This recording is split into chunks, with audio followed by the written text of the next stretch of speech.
Dari pagi Seger dah padahal. kelihatannya. Padahal kurang istirahat ya dok ya. Alhamdulillah dong ya. Enggak, cukup dong. Harus Cukup seimbang kan? istirahatnya. Iya. Oke, iya. Mendok Ini seru ada nih dok dari malam pagi hari ini siang dok. malam. Iya, Pagi seru ya. siang malam nggak Banyak kenal nih. lelah ya dok. Semakin bertambah Nggak, dok dan penambahnya hmm, setiap menit nggak kurang, nggak tanggung-tanggung ini dok. Nambahnya 10, 20. Sekarang sudah iya. tembus di angka 200. Wow, luar biasa nih Iya, dok luar biasa nih. ternyata. Kita belum mulai ya. Belum mulai udah 200 Padahal ya. belum mulai dok. Sudah sampai 200. Insya Allah malam Iya. hari ini akan bisa tembus sampai 1000 ya dok ya. Oke. Ayo teman-teman semuanya, Amin. Bapak Ibu semuanya, ya segera diundang lagi ya sambil kita mengikuti materi dari Dokter Meta. Ayo diundang lagi teman-teman kita semuanya. Oke. Baik dokter, untuk waktu sepenuhnya dipersilakan untuk Dokter Meta. Oke, baik. Terima kasih banyak Ibu Dewi Amalia atas perkenalannya untuk saya tadi ya. Selamat Ya, malam semuanya sama-sama. para leader One More, teman-teman semua, teman sejawat saya juga ya, dan ada juga dari bagian kesehatan ya di sini. Selamat malam semuanya. Bapak Ibu sekalian, pada malam hari ini kita akan belajar bersama ya, lanjutan dari yang kemarin karena materi yang kemarin itu ternyata banyak sekali, nggak bisa dijadikan satu, jadi masalah prostat itu dibahas hari ini. Nah, pada pertemuan sebelumnya, itu kan ada yang berbilang bahwa mau bicara libido dulu, lemas syahwat dulu, atau mau prostat. Nah, banyaknya ternyata lemas syahwat dulu ya, lebih lebih banyak yang mengalami lemas syahwat mungkin. Tapi yang prostat, ada juga tuh beberapa yang saya lihat tuh menuliskan angka prostat, prostat, prostat gitu ya. Ya, berarti kan ya saya nggak jadi, padahal mungkin sedang bermasalah prostatnya ya. Oke, jadi tidak kecil hati, hari ini kita bahas kupas tuntas mengenai prostat. Jadi prostat itu apa dan apa yang bisa kita lakukan dengan prostat ini gitu ya. Nanti bagi yang punya pertanyaan, boleh langsung chat sekarang. Yang udah punya unek-unek dari kumpulin selama seminggu. Bisa langsung ditulis di kolom chat ya. Ini saya sudah langsung mulai share screen aja. Kita langsung mulai materi ya Bu Dewi ya. Ya, oke siap dokter. Ya. Nah, ini udah kelihatan. Sudah ya? Ya, sudah kelihatan dok. Oke, selamat malam Ya. semuanya. Seperti yang sudah kita ketahui, mungkin di sini masih ada yang baru datang, baru join hari ini. Boleh nggak yang baru join hari ini ketik angka 1, biar saya bisa tahu ada berapa banyak sih yang baru join hari ini, yang minggu lalu nggak ikut. Nah, Bu Dewi mungkin bisa bantu liatin kira-kira ada berapa yang baru hari ini join yang minggu lalu nggak ikut gitu. Saya nggak bisa lihat Oke, karena siap. udah join, Siap terus nggak dokter. bisa lihat. Siap dok. Ya, saya Ya, pengen ini tahu nih. lumayan nih dok. Sudah mulai banyak yang ngetik angka satu-satu nih dok. Oh Berarti gitu ya. ini baru, Berarti banyak iya yang baru. ternyata. Oh, oh. Oke, berarti belum kenal Cukup saya nih. ya. Salam kenal, saya dengan Dokter Meta ya.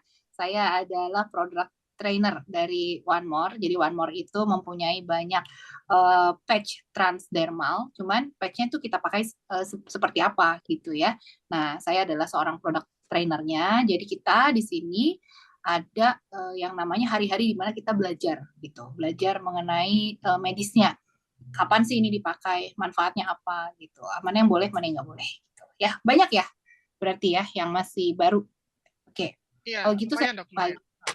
kalau gitu saya ulang lagi mengenai anatomi. Anatomi ini kalau yang minggu lalu apa namanya, minggu lalu udah datang sih sebetulnya udah paham pasti ya, karena saya minggu lalu menampilkan 3 dimensinya. Nah, bagi yang baru datang hari ini jangan lupa play video minggu lalu supaya nyambung dengan hari ini gitu ya. Karena hari ini adalah part 2 dari. Iya, ini ada Oke, jilid keduanya ya dok ya. Langsung aja jilid keduanya dok. betul. Jilid kedua. Iya, langsung jilid kedua deh, nggak apa-apa. Nah, ini adalah Iya. alat kelamin laki-laki. Jadi laki-laki dengan perempuan itu berbeda ya. Nah, di sini kalau kita lihat ini potongan laki-laki dari pinggir. Jadi kalau kita lihat dari sebelah kiri ya, sebelah kiri atau sebelah kanan. Nah, gitu. Ini tampaknya seperti ini. Dari sebelah kiri sih harusnya kalau ini. Nah, ini adalah penisnya. Ini adalah skrotumnya. Oh iya, saya di sini kemarin yang mungkin baru datang, kita di sini berbicara mengenai medis, jadi nggak ada yang tabu ya. Jadi semuanya akan kita bicarakan, nggak pakai kata-kata otong. Kemarin Pak Julius bilangnya otong, gitu, atau burung atau apa gitu ya. Nah, saya akan bicara seperti biasa ya Bu Dewi ya. Nanti Dan malah namanya bingung penis, dong. Kalau pakai iya, istilah-istilah malah bingung nanti. malah bingung. Otongnya dia sama otong saya beda gitu. Iya, betul. Ya, jadi ini namanya penis ya. Terus kemudian yang di sini skrotum atau buah zakar ya. Nah, di sini adalah usus ya, keluarnya lewat pup. Jadi kalau kita buang air besar itu lewat sini ya. Nah, di sini adalah kandung kemih ya. Terus kemudian kalau kandung kemih itu nyambung ke apa ginjal. Jadi ginjal menghasilkan urin atau air kencing. Terus kemudian ke saluran yang sebelah sini akhirnya masuk ke kandung kemih. Ya. Nah, dari kandung kemih itu kemudian turun ke saluran ya. Habis turun ke saluran terus akhirnya keluar lewat penis itu ya. Nah, letak prostat di mana? Letak prostat di prostat itu berbentuknya seperti segitiga terbalik seperti ini ya. Nah, ukurannya itu kurang lebih diameter 3 sampai 4 cm gitu. Nah, beratnya tuh 20 sampai 30 gram. Kebayang nggak? 20-30 gram emas mana? Ya, segitulah. Nah, terus 15 sampai 20 cc. 15 sampai 20 cc besarnya ya. Nah, kelenjar prostat ini dia mengelilingi uretra. Uretra ini saluran sini ya, ini uretra ya. Terus kemudian dia mengelilingi uretra. Terus dia itu jadi mengelilingi semuanya ya, itu nggak putus gini aja, jadi dia kayak balon gitu ya, mengelilingi semuanya. Nah, ini uretranya ya, kalau kita besarkan jadi seperti ini. Nah, dia mengelilingi uretra semuanya, jadi ini uretra bisa kejepit kalau prostatnya membesar gitu ya. Nah, minggu lalu kita berbicara mengenai ini vesikel apa seminal vesikel yang tempat keluarnya dari skrotum keluar sperma ya, terus spermanya kemudian lewat vas deferens atau sebuah saluran masuklah ke vesikel seminal sini, keluar juga lewat penis, makanya bisa ejakulasi atau bisa nyemprot gitu ya saat hubungan seks ya.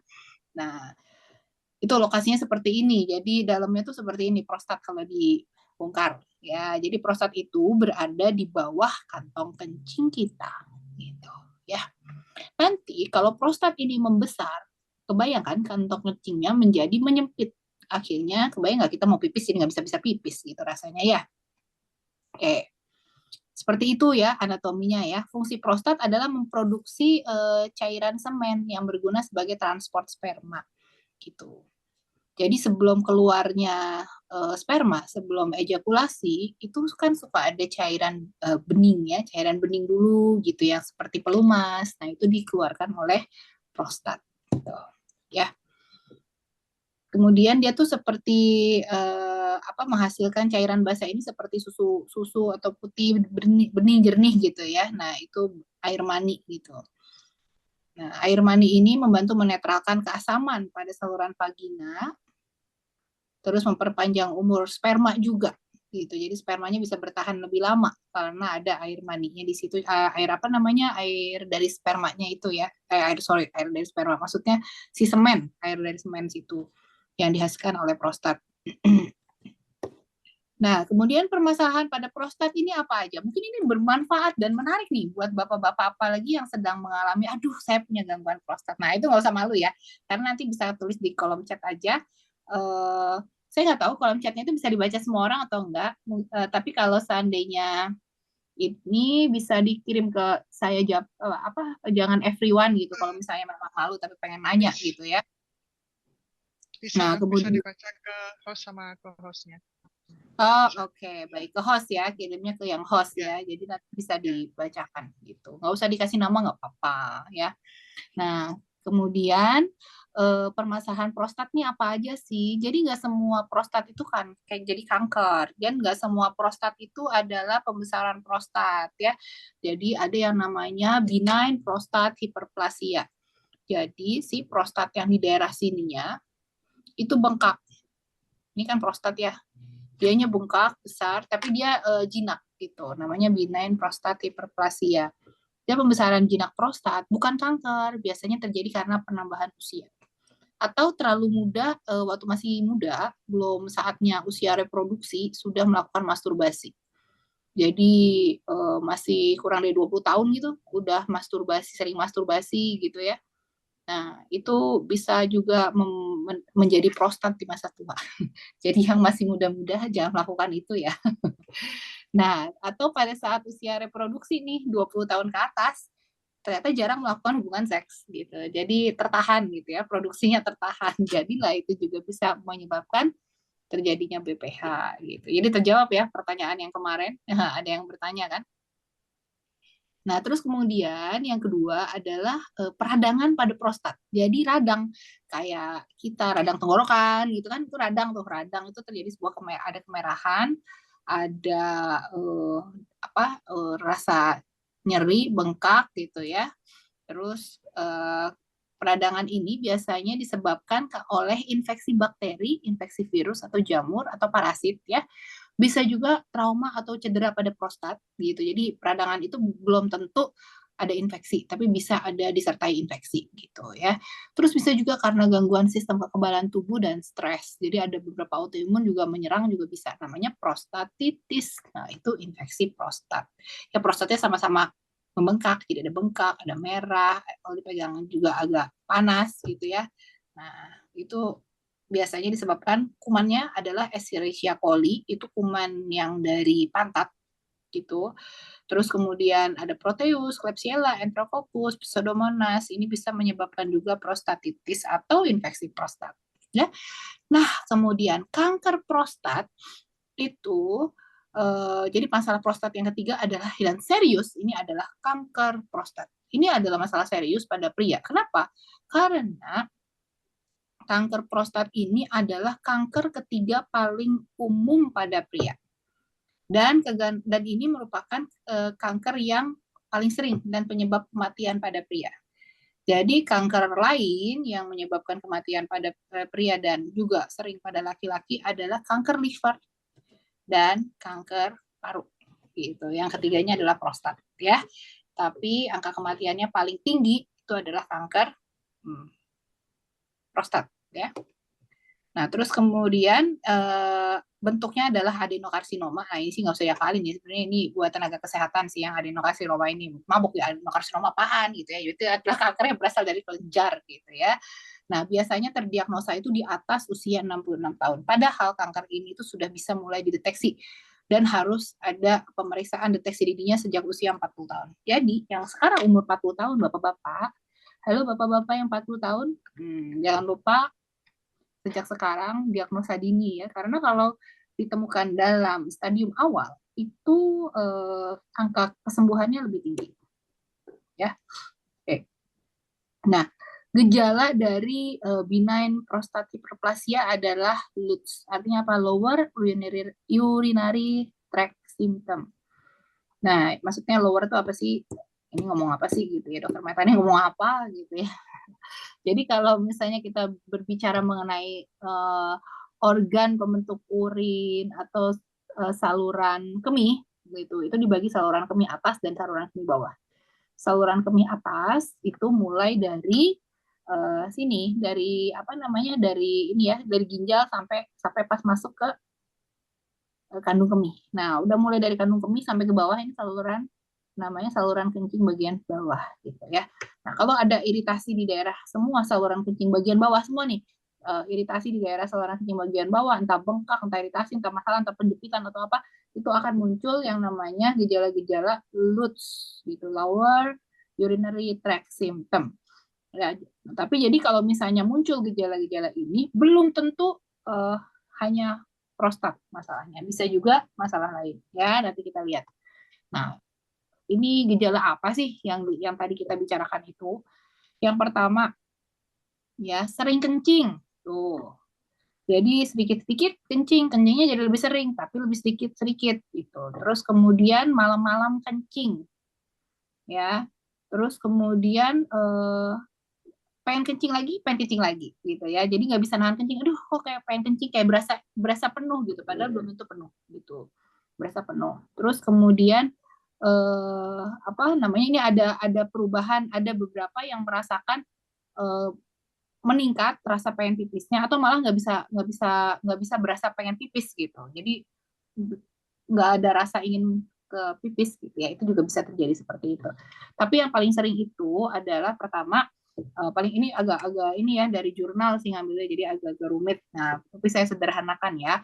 Pertama itu adalah satu, kencingnya menjadi sering, terus kebangun malam hari, berapa banyak kebangunnya, bisa lebih dari 3 kali tuh dari semalam. Jadi semalam kebangun harusnya tuh enggak, harusnya paling cuma 1 kali gitu, maksimal tuh 2 kali, itu aja udah mengganggu tidur 2 kali untuk ke toilet ya malam-malam. Tapi kalau ini udah lebih dari 3 kali sampai 5 kali atau kadang-kadang lebih, itu setiap sejam sekali harus ke toilet malam-malam. Nah, itu adalah salah satu gejala prostat. Nah, terus kemudian saat mau ini voiding symptom itu saat mau pipis, pancarannya itu lemah. Jadi harusnya kalau kita lihat anak kecil, anak kecil yang normal yang nggak ada masalah di saluran kemih, kalau dia kencing kan ini banget ya, kayak air keran dibuka gitu, cur gitu ya. Nah harusnya seperti itu. Tapi pada masalah prostat itu sama aja kalau kayak ibu punya atau bapaknya selang, kita pencet ujungnya, kan mandek tuh airnya lewatnya. Nah airnya jadi lambat kan jalannya. Nah jadi lambat atau kebelah. Jadi pancarannya itu bisa melemah, bisa juga kebelah dua gitu, splitting ya. Terus atau netes. Jadi sebelum mau pipis tuh harus ngeden dulu gitu. Terus udah gitu baru netes tes gitu. Jadi berat banget gitu mau ngeluarin air pipis aja berat banget gitu ya. Nah, terus kemudian pas lagi beres pipis gitu, beres berkemih ya. Nah, itu merasa di perut tuh masih ada sisanya, kok masih ada sisanya kayak belum beres di pipisnya gitu ya gitu. Nah, atau pas lagi udah mau apa namanya selesai kok masih ada sisa dan masih netes gitu ya. Nah, yang mengalami seperti itu pikirkan yang pertama adalah masalah prostat, betul ya. Tapi banyak juga apa masalah yang selain yang saya bilang tadi, bukan cuma prostat nih yang bikin gejala seperti itu, karena yang lower urinary tract itu nggak cuma prostat kan, di masalah di kandung kemih ya begitu, di uretra juga, masalah di uretra juga begitu, masalah ada batu, misalnya batu ngambang-ngambang di saluran kemihnya, sorry bukan saluran, di kandung kemihnya, itu juga mirip seperti itu, ada rasa-rasa seperti itu ya. Terus ada cedera-cedera saraf juga ada yang seperti itu, tapi memang paling sering adalah prostat.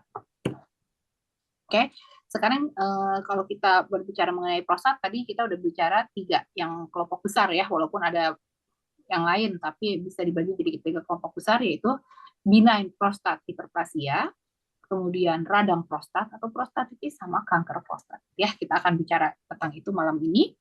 Nah, benign prostat hiperplasia ini adalah pembengkakan prostat.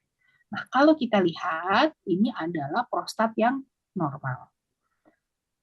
Nah, di sebelah sini adalah prostat yang BPH. Kita ngomongnya BPH ya. Nah, benign prostat hiperplasia. Hiperplasia itu artinya selnya bertambah banyak gitu ya, tambah besar gitu. Terus benign itu jinak gitu. Jadi namanya BPH. Ya. Nah, pada prostat yang normal, air seni, air urin yang dihasilkan oleh ginjal akan dikumpulkan di kandung kemih, kemudian suatu saat pada suatu kepenuhan tertentu gitu, tubuh tuh akan merasakan, oh saya butuh mengeluarkan yang saya butuh buang air kecil gitu ya. Terus kemudian otak memerintahkan untuk buang air kecil. Gitu. Makanya kita sebenarnya kan bisa nahan ya, air kecil bisa ditahan, bisa dibuang, itu kan prosesnya ada di otak semua. Nah, terus kemudian dari sini dia akan mengalir biasa sampai ke penis selesai. Nah, tapi pada orang yang BPH ini kebayangkan di sininya mandek gitu. Jadi salurannya itu sampai sempit banget gitu. Nah, salurannya sempit seperti ini, jadi urin yang dibuang itu saat mau pembuangan dia tuh akan ada netes dulu, udah ngeden, gitu ya, Bu, udah ngeden, bapaknya. Nah, jadi ibu-ibu yang di rumah suka dengerin tuh kalau bapaknya ke toilet pakai ngeden enggak ya, gitu. Jangan-jangan sih bapak udah mulai BPH gitu ya.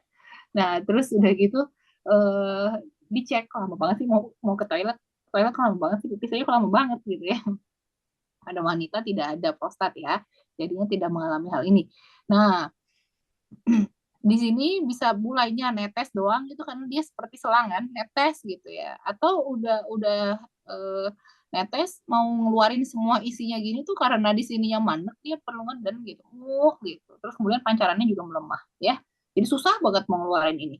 Nah, udah keluar baru separoh gitu ya. Baru separoh keluar, ininya udah keburu keburu ketutup gitu. Akhirnya ada sisa di kandung kemih. Nah, ini yang bisa menyebabkan, sering kali menyebabkan infeksi kandung kemih atau infeksi saluran kemih gitu ya.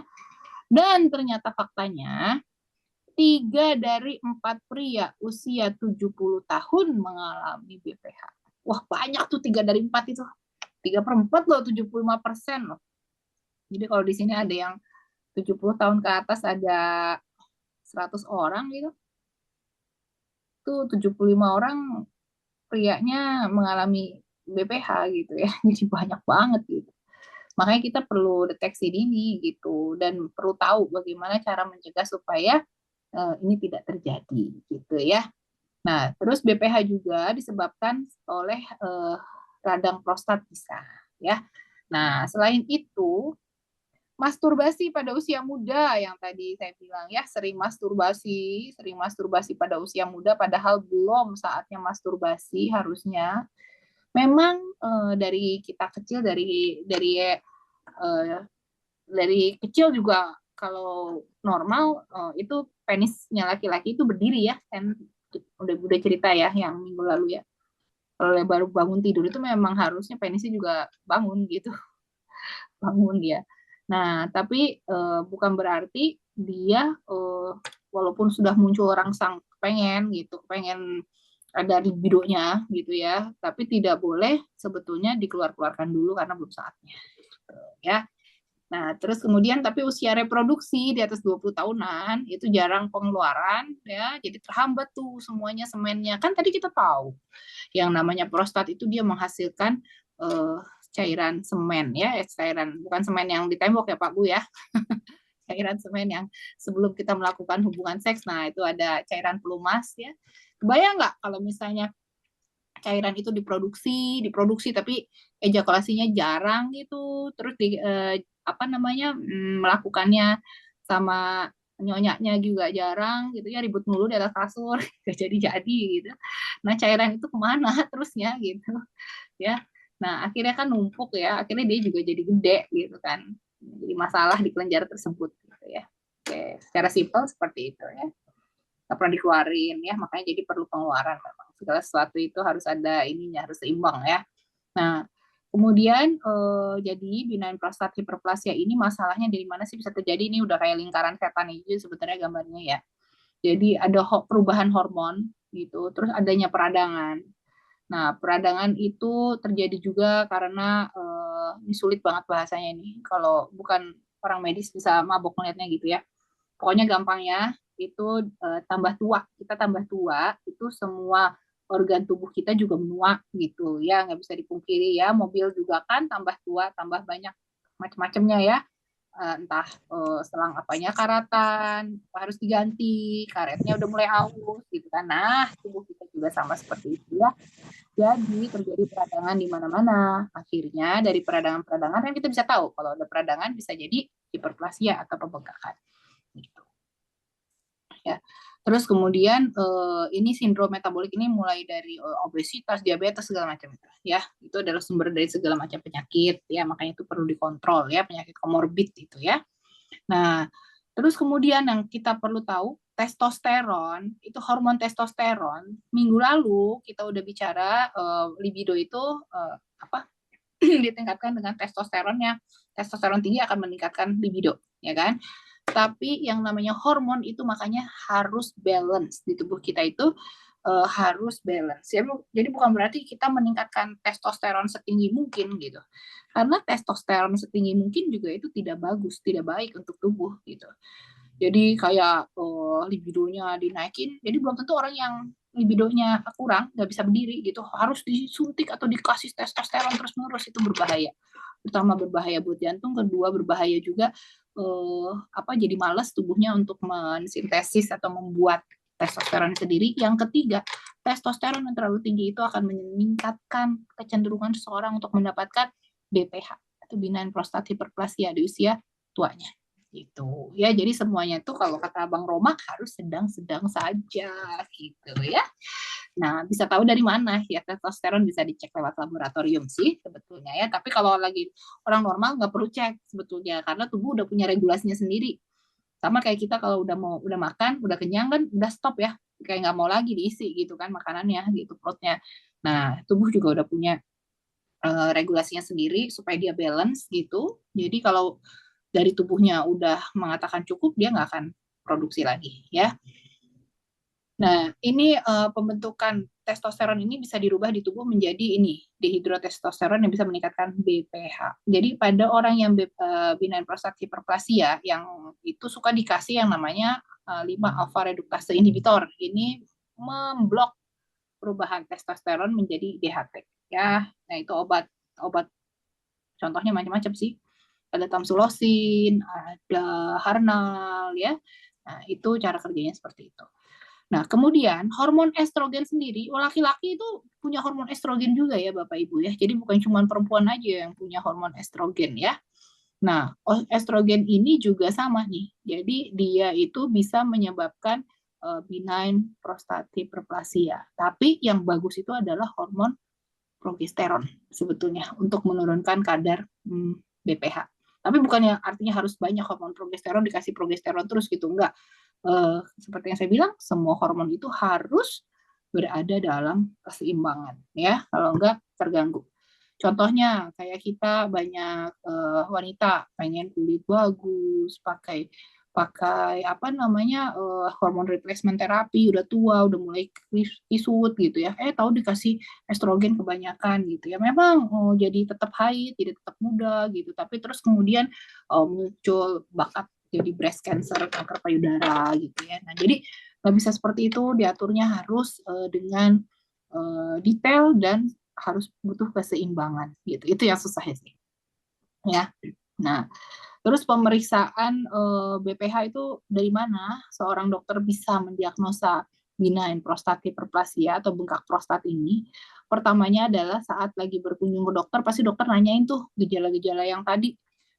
Apa tadi Bapak Ibu ingat ya? Pipisnya sering, pipisnya dikit-dikit, Lutz ya, namanya Lutz syndrome. Terus kemudian pipisnya netes atau pancarannya lemah atau udah pipis merasa ada sisa gitu ya, atau kebangun malam hari untuk pipis gitu. Terus kemudian yang dilakukan oleh dokternya adalah nih kalau dokter minta pemeriksaan ini dikerjain ya, misalnya Bapak saya mau cek ya untuk prostatnya, nanti jarinya dimasukin lewat pantat ya. Dok, jangan dok, saya jangan disodomi gitu ya. Enggak ya, dokternya bukan mau nyodomi gitu ya. Itu dokternya mau ngecek prostatnya bener gede apa enggak, teraba apa enggak. Karena seharusnya saat masuk jari itu tidak teraba prostat di situ. Jadi saat masuk jari itu harusnya kosong. Jadi begitu jari masuk ke sini gambarnya seperti ini, itu harusnya nggak teraba, semua itu kosong gitu. Nah, kalau ada penuh, itu pasti periksa. Mungkin itu juga bisa dari ambien. Tapi kalau ambien adanya di sini ya, di belakang-belakang pinggir, nggak cuma di depan. Nah, kalau cuma ada satu bagian yang nonjol di depan situ, dokter ya terasa ya, ini apa namanya kemungkinan itu prostat yang besar. Nah, dari situ prostat teraba itu berarti dia udah membesar ya, dan dari situ perlu dilakukan pemeriksaan lanjutan gitu. Pemeriksaan lanjutannya banyak. Ini sih untuk dokter yang lagi ada, dokter-dokter yang di sini pasti udah tahu juga ya. Nah, cuma mengingatkan review aja. Nah, Bapak bisa dilakukan pemeriksaan ini aja nih. Nanti kalau dokternya mau melakukan pemeriksaan ini berarti pengen tahu lebih dalam mengenai prostatnya yang membesar itu berapa besar. Terus apakah dia melakukan penjepitan ke sini saluran uretra sini gitu ya. Nah, itu dilakukanlah pemeriksaan lanjutan ini. Terus kemudian pasti dokter juga minta cek PSA, prostat spesifik antigen, untuk melihat apa namanya memang ada peradangan prostata atau pembesaran prostat apalagi atau ke arah kanker enggak nih gitu ya. Mungkin bisa kelihatan juga walaupun prostat spesifik antigen ini lewat darah diambilnya belum tentu menjadi salah satunya satu-satunya faktor resiko itu adalah cancer prostat gitu ya. Itu enggak sih, masih bisa ngecek yang lainnya. Oke. Terus kemudian terapinya pada BPH, jadi yang sekarang bengkak prostat itu mungkin udah mendapat terapi-terapi ya dari dokternya ya. Contohnya ini obat-obatan yang diminum gitu, ada beberapa jenis obat, kemudian ada juga hormon, ya, ada yang ngasih estradiol, estrogen, progesteron, tapi sebetulnya ini harus berdasarkan keseimbangan cek hormon ya, jadi nggak bisa cuma ini aja. Terus kemudian yang harus dilakukan adalah perubahan gaya hidup ya, merokok tidak boleh, sebaiknya dihindari. Dia tinggi protein, terlalu tinggi protein juga menyebabkan testosteron juga meningkat ya, terus kurang olahraga. Nah, kalau seandainya BPH-nya besar sekali, ya terus kemudian menyumbat saluran kemih, jadi pipisnya susah banget, terus bolak-balik kena infeksi saluran kemih karena urinnya nggak bisa keluar itu, gitu.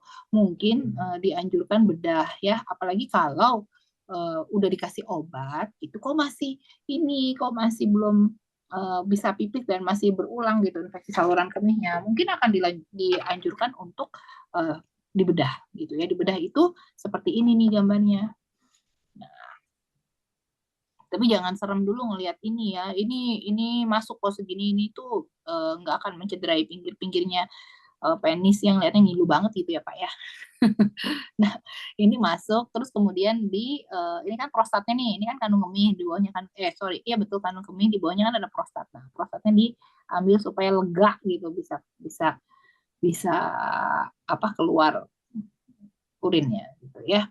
Nah, terus sebetulnya kalau kita berbicara mengenai nutrisi apa aja sih yang sangat bermanfaat untuk prostat ini, gitu ya. Itu banyak banget nutrisi untuk prostat dan bisa dipakai untuk pencegahan prostat. Jadi dari yang muda-muda juga bisa mulai mengkonsumsi nih, gitu ya, yang nutrisi-nutrisi ini. Nah, ini macam-macam nih. Ini saya nggak semuanya tahu juga nih apa-apa aja. Ini namanya Prunus africana, ini benda apa gitu ya. Mungkin harus di googling lagi ya. Makanan apa atau apa gitu. Tapi yang jelas gitu, ini ada beberapa nanti saya juga akan bahas. Kita juga punya produk bagus di One More ya. Yang patch gitu. Yang patch itu kan nggak repot ya Pak Bu ya. Ini Lycopene, ini contohnya Lycopene ini ada di tomat gitu. Kita mau makan tomat tiap hari gitu, Bapak mau belanja gitu tiap 2 hari ke pasar gitu makan tomat, terus tomatnya berapa banyak yang harus dimakan gitu untuk menghasilkan lycopene yang cukup dalam tubuh. Itu sulit kan? Nah, tapi dengan patch transdermal yang mengandung banyak, nanti kita akan bahas ya, itu tinggal ditempel aja tuh kayaknya dia kerja sendiri gitu ya patchnya. Jadi lebih meningkatkan kepatuhan dan kita yakin kandungan zat aktif di dalamnya itu bisa masuk tembus ke darah kita dan berguna untuk prostat gitu ya. Prostat kita bukan prostat kita, prostatnya bapak-bapak. Ada yang punya prostat bapak-bapak doang ya. Nah, terus kemudian radang prostat. Nanti kita bahas nih kandungan apa nanti ya. Ya kita simpan dulu, taruh di belakang. Jadi stay tune terus, jangan ada yang keluar, kalau bisa undang lagi supaya nanti pas lagi pembahasan mengenai kanker prostat itu udah banyak saudara-saudara kita atau teman-teman kita yang bisa mendengar apa sih yang sebetulnya pada kanker prostat, karena ini sebenarnya penting dan life saving juga untuk mereka gitu ya. Nah, radang prostat yang seperti saya bilang tadi bisa disebabkan oleh bakteri, bisa disebabkan trauma gitu ya. Kalau terapinya aja langsung terapinya adalah pertama kalau yang bakteri ya dikasih antibiotik ya, nutrisi transdermal bisa gitu dikasih gitu ya, tapi kita nggak bahas detail ya tentang ini karena lebih jarang sih prostatitis itu, terus lebih sering kanker prostat dan pembesaran prostat yang tadi yang BPH, dikasih anti radang, dikasih anti nyeri gitu ya, dikasih perelaks otot karena kan tegang yang namanya lagi radang, terus kemudian dikasih kompres hangat, dibedah kalau abses kayak bisul gitu, bisul di dalam prostat dibedah gitu ya biar bisulnya keluar. Nah, itu nggak akan terlalu banyak kita bahas, tapi kita akan bahas mengenai kanker prostat. Ya, kanker prostat ini kalau dideteksi secara awal, itu angka kesembuhannya juga lebih tinggi. Tapi kalau kita telat mendiagnosa, itu menjadi pembunuh yang cukup besar kejadiannya untuk para pria. Seperti kita ketahui, itu juga ada pejabat yang baru baru wafat gitu. Kita tahu, pasti Bapak Ibu tahu lah, coba cari. Saya nggak akan bilang itu siapa gitu, karena kenal juga gitu saya dengan beliau gitu, dan cukup menyedihkan gitu ya, karena wafatnya itu karena kanker prostat gitu. Itu baru tuh, belum 1 bulan, belum 2 minggu gitu ya kejadiannya. Nah, faktor risiko kanker prostat itu apa aja? Pertama adalah usia, yang kedua adalah suku, riwayat keluarga, sama ada faktor lain. 80% kanker prostat itu didiagnosa pada pasien usia 65 tahun ke atas gitu ya. Nah, tapi 97% ini didiagnosa awalnya nih 65 tahun ke atas. Nah, 97% kasus kanker prostat itu lebih dari 50 tahun gitu. Jadi deteksi dininya harusnya kurang dari 40 tahun sudah mulai dilakukan deteksi atau pengecekan apakah saya punya kecenderungan untuk menjadi kanker prostat atau enggak gitu ya. Nah, terus suku Afrika lebih banyak daripada Asia sebetulnya seperti itu. Nah, tapi di Asia sendiri juga kita banyak. Ya di Afrika lebih banyak lagi lah gitu ya. Nah, terus riwayat keluarga. Jadi kalau ada kerabat terdekat tuh maksudnya misalnya kita punya bapak punya bapak gitu ya, bapaknya punya kanker prostat. Nah, resiko bapak untuk terkena kanker prostat itu 2 kali lipat gitu. Nah, ini banyak nih. Terus kalau 5 kali lipat ini ada hitungan-hitungannya sih. 5 kali lipat loh resikonya dengan 2 jarak kerabat. Jadi kalau ada 2 orang gitu ya. Jadi 5 kali lipat di keluarga. Terus kalau ada 3 kerabat gitu ya, dengan 3 jarak kerabat, 3 derajat saya punya kakek gitu ya. Terus ada beberapa orang itu jadi 11 kali lipat. Oh, pokoknya jadi banyak banget itu, jadi gampang banget. Dan secara genetik itu kalau misalnya di keluarga ada yang ada masalah prostat, kita juga punya genetik prostat itu gitu. Nah, genetik itu bertanggung jawab pada 5-10% kasus gitu. Jadi sebenarnya walaupun banyak ini hanya 10% gitu yang genetik. Karena apa? Genetik itu bisa kita redam kalau gaya hidup kita beres gitu ya. Yang itu tadi saya bilang tidak masturbasi saat usia belum reproduksi, atau pas lagi usia reproduksi memang harus rajin berbuat. Berapa rajin? Harusnya dosisnya. Ada yang nanya, saya hiperseks nggak ya minggu lalu gitu. Nah, berapa rajin? Ya, menurut penelitian yang sehat adalah 2-3 kali dalam seminggu itu ya dosis melakukan hubungan seks yang sehat. Tapi kalau lebih sebenarnya nggak ada masalah, asal pasangannya nggak masalah gitu. Tapi kalau kurang dari itu bisa membuat menjadi resiko untuk BPH dan kanker prostat gitu ya. Nah, faktor lainnya adalah kegemukan, terus kemudian kurang gerak dan banyak makan lemak ya. Nah, gejala kanker prostat itu kan mirip yang LUTS yang tadi itu terjadi juga yang pada BPH terjadi juga pada kanker prostat. Nah, ditambah adalah gejala-gejala ini. Tapi gejala-gejala ini itu ada kalau kanker prostatnya sudah dalam stadium lanjut gitu. Jadi pas awal-awal itu gejalanya mirip sekali dengan BPH ya. Adanya darah pada urin, kemudian ada masalah penis tidak bisa berdiri, nggak bisa melakukan hubungan seks gitu. Terus kemudian sakit pada pinggang, punggung, tulang iga. Kenapa? Karena kanker prostat ini paling sering menyebar ke pinggang, ke tulang belakang gitu ya. Terus kemudian ke tulang panggul gitu. Nah, itu nyebarnya di situ. Terus kemudian ada kelemahan atau baal pada kaki gitu ya. Tapi kalau maksudnya kalau kakinya melemah aja tapi nggak ada gejala LUTS-nya, ya itu bukan karena kanker prostat, itu masalah lain gitu ya.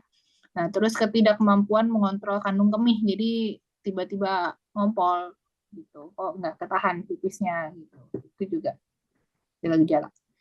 Nah, kalau Bapak tahu, Ibu tahu, di lab laboratorium itu ada pemeriksaan prostat spesifik antigen ya. Kalau kadarnya lebih dari 4, itu harus hati-hati dan harus balik ke dokternya untuk melakukan screening. Apakah ini masalah pada BPH atau ada kecenderungan kanker prostat, itu harus dicek ya. Walaupun memang bukan satu-satunya kanker prostat yang menyebabkan PSA naik. Seperti BPH tadi, kanker prostat juga bisa dilakukan deteksi dini. Contohnya dengan Bapak datang ke dokter, kemudian nanti dokter akan nanya tuh gejala-gejala LUTS tadi. Begitu colok dubur yang tadi ya, yang colok duburnya dicek gitu, prostatnya terasa apa enggak ya. Itu kalau ke arah kanker, dokter pasti akan meriksa, kok ini agak keras ya. Mungkin dokter-dokter di sini juga bisa mulai ini ya, periksa. Jadi jangan malas periksa juga gitu sih. Kita kadang-kadang memang harus masuk-masuk ke lubang-lubang yang males kita masukin ya. Tapi sebetulnya itu perlu dan penting kita kerjakan gitu, apakah ada nodul keras, nodulnya terasa keras, udah gitu berbonjol-bonjol, tidak simetris, kan harusnya dia bulat, simetris gitu. Tapi kalau kalau berbonjol-bonjol agak keras ya, terus kemudian kayaknya kok ada beberapa konsistensi, ada yang lembek, ada yang keras. Nah, itu udah menjadi indikasi untuk melakukan biopsi prostat. Nah, bagi bapak-bapak yang disuruh biopsi sama dokternya jangan khawatir, emang itu perlu ditentukan sel apa yang ada di situ, apakah kejinak atau ganas gitu ya. Jadi banyak yang bilang gini, oh kalau misalnya memang itu kanker, bener nggak? Kalau itu kanker terus udah gitu dilakukan biopsi, dilakukan itu kayak maksudnya di otak-atik gitu. Di otak-atik kok malah jadi cepat menyebar ya. Berarti lebih baik nggak usah diapa-apain. Itu salah. Karena kalau memang dia dasarnya jinak, dia akan tetap jinak tuh ya, nggak ada orang dasarnya sel jinak terus tiba-tiba jadi ganas, itu enggak. Tapi kalau misalnya dari awal memang udah kelihatan ada sel ganasnya, ya itu harus cepat harus cepat diterapi dan ditentukan stadiumnya berapa gitu ya. Kemudian pemeriksaan PSA yang tadi prostat spesifik antigen dari laboratorium ya, terus akan melakukan juga USG. USG-nya biasanya dimasukin kayak dimasukin ini alat USG-nya panjang, masuknya lewat pantat juga gitu ya, atau lewat perut juga bisa, yang di atas perut juga bisa dilakukan USG sama dokternya ya.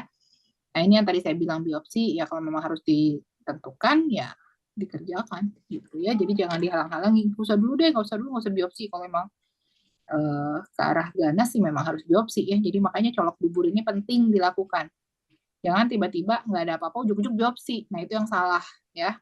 Kalau kita ke arah ganas ya baru kita arahkan untuk biopsi gitu ya. Jadi kalau misalnya Bapak Ibu belum dilakukan colok dubur, belum diperiksa gitu, tahu-tahu dibilang, oh ini biopsi aja langsung gitu. Itu kesannya ada yang terlewati gitu ya.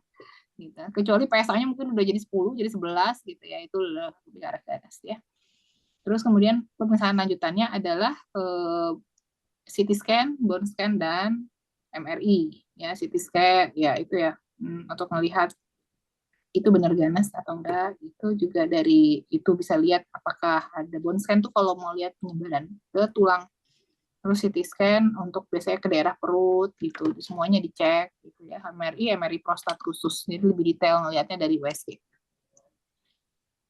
Nah, kalau memang sudah didiagnosa kanker prostat, itu untuk terapinya itu multimodality, artinya apa? Semua dikerjakan, gitu ya. Bukan berarti hanya salah satu aja yang penting, gitu. Kayak operasi, radioterapi, hormon, kemoterapi, imunoterapi, termasuk patch kita, gitu juga kerjain aja semuanya, gitu. Karena semuanya itu akan membantu ke arah kesembuhan pasien, ya. Tapi memang ada saatnya kita ngeliat-liat dulu, wait and see gitu, watchful waiting. Ada juga saatnya kita agresif gitu. Itu ntar dokter yang menentukan, dokter urologi ya. Tuh. Nah, kalau seandainya sesudah post terapi kanker prostat, jadi udah dioperasi, udah dilakukan kemoterapi gitu. Terus apa sih yang perlu dikerjakan? Pertama, perlu diketahui bagi kebanyakan pria dengan kanker prostat, pengobatan ini tuh bisa memang bisa menghilangkan atau menghancurkan kankernya gitu. Nah, kita juga harus menyelesaikan terapi ini gitu ya. Tapi terapi ini juga kadang-kadang bikin kita jadi stres gitu karena panjang. Terus kita gimana ya? Karena panjang gitu siklus kemoterapi dan siklus operasi radiasi itu tuh panjang dan tidak menyenangkan kan.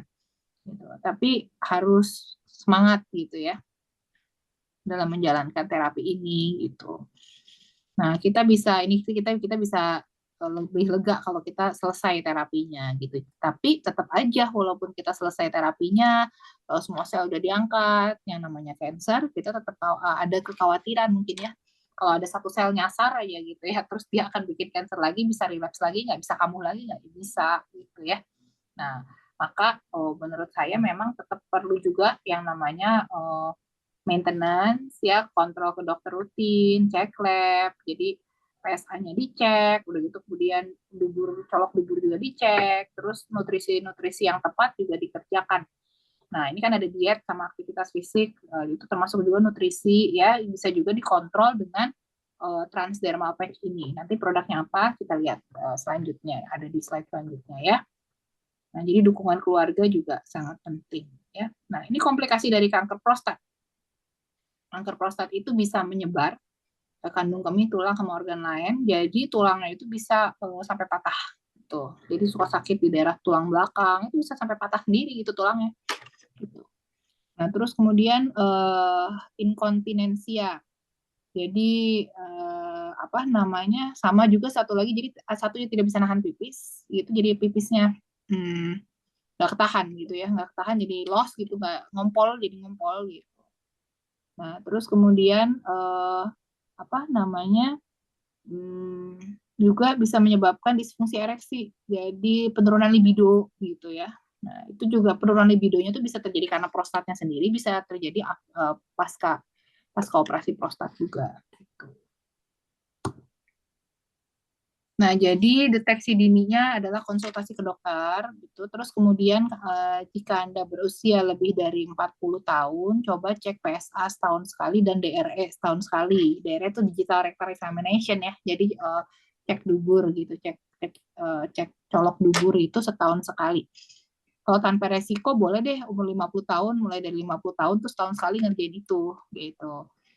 Nah, tapi kalau berisiko, misalnya ada keluarga kita yang punya apa namanya kanker prostat, ya dari umur 40 tahun dicek nih setahun sekali. Nah, siapa nih yang suka ngecek? Saya yakin jarang yang ngecek setahun sekali seperti ini ya, karena malas juga ke dokternya, malas ke labnya gitu ya. Tapi itu penting loh. Gitu.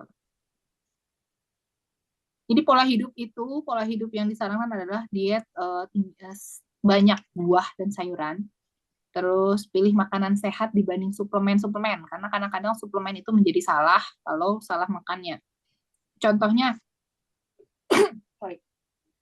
contohnya salah makan obat kuat gitu ya, jadi testosteronnya kebanyakan gitu. Nah itu padahal dimakan jumlahnya banyak, jumlahnya gede, apalagi suplemen-suplemen yang jual botolan itu benar-benar harus dibaca dan dikonsultasikan sebetulnya, jadi nggak bisa dibeli gitu aja harusnya ya. Nah, kalau misalnya jumlahnya kebanyakan itu jadi tidak seimbang hormonnya, malah justru makin memicu prostatnya tambah besar gitu, ya.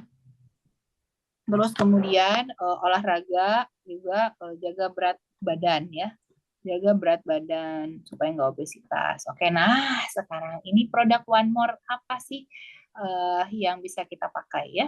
Jadi kalau kita tahu One More itu punya transdermal patch ya. Nah, isinya itu banyak zat aktif, nutrisi yang bagus-bagus di dalamnya ya. Nah, nutrisi ini sebetulnya termasuk mikronutrien yang penting diperlukan oleh tubuh gitu supaya fungsi tubuh kita itu berjalan dengan baik.